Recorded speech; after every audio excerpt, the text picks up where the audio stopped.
Biden had flat out denied this over and over again. And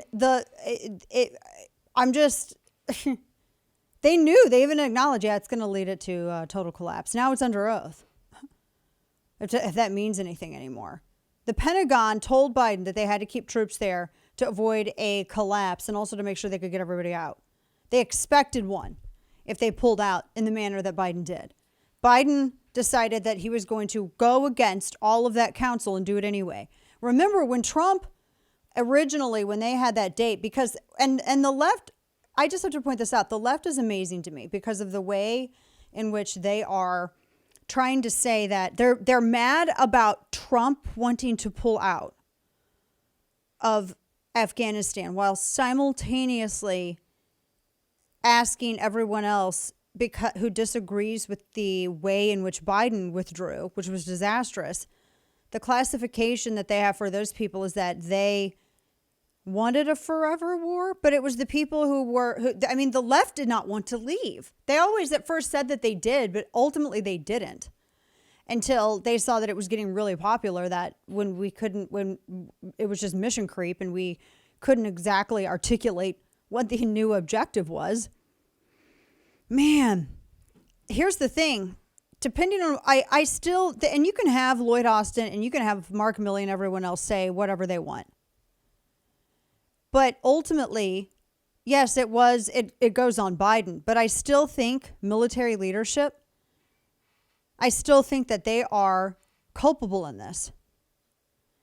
They're culpable because they could have, they could have, there were a number of different ways they could have objected to this. And they chose not to. You had Milley lecturing everybody about white rage. And that's a huge problem. You even have lefty reporters now saying, well, you can favor Biden's decision to get out of Afghanistan, but it's clear he wasn't being honest about the military's advice to him prior to withdrawal. I mean, they completely contradicted what he said about withdrawal. Politico now has the piece. Top generals contradict him, say, nope, we told you to get out. And we told you when to get out. And you didn't listen to a single thing we said. You wanted to go precisely at the moment we told you not to. So they're so hesitant to contradict, which I think is a sign of weakness, and I think that makes you just as bad. Makes you just as bad. We're going to talk more about this as the hearings are ongoing.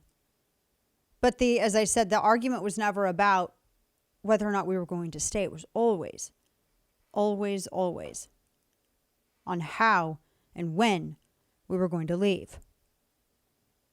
And by the way, remember how I told you, I wrote about it in a Substack newsletter, and I told you specifically, because everyone kept saying, oh, but Trump had this agreement with the Taliban. Well, here's two things really quickly. I talked to Kurt Schlichter about this, and I like the point that he made. First off, you don't end a war. You either win or lose it, or you negotiate peace. We had already, because of mission creep and disastrous decisions prior, what was the point? Can anyone articulate after the goal of decentralizing Al-Qaeda was accomplished, which that was accomplished for a period? What was the goal after that? Can anyone articulate it? What was the goal that necessitated an additional 17 years there? Anybody? Because I don't think anyone can. So everyone said, oh, well, it's Trump's fault.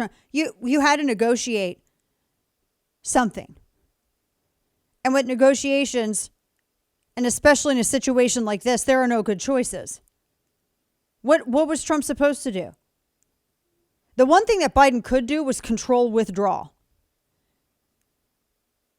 In a negotiation, fighting over the terms is one thing, because the terms to which you agree, a lot of the foundation for that is laid by people who either made the situation better or worse, who held the office before you. that only nominally affects how you're going to withdraw. The big thing that military officials were telling Biden is that you've got to wait. Remember, we joked about it, but it's a real thing. You have to wait until Taliban take up to the mountains for winter. It's something that they have done so often. There are CIA manuals on this. You have to wait until they go after they harvest their opium, after killing season's over, and that's where they all fight and they all have their tribal warfare. Then everyone harvests the opium, harvests the poppies, and then they go up to the mountains. I was reading another big thing about it this week. Last week. I actually sent it out in one of your newsletters for those of you who subscribe, in one of the Eat Radio Prep newsletters, because the Taliban were trying to figure out, can we get out of opium production? Do we want to get out of opium production? The money's pretty great. And it was talking about them preparing to harvest so that they're going to go up to the mountains and killing season's over. So the reason that the military was telling Biden to wait is they said, you can't do this during killing season. You've got to wait till winter.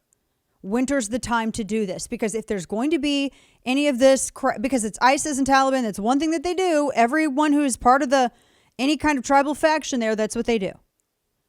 And this is what our military advisors were telling Biden. And it is based on decades of observance and actually being there. And Biden figured, not to hell with it. Look, if these same variables were on the ground if Trump was in office and he made this decision, he would catch the same damn heat for it and he would deserve it. So stop with this partisan BS.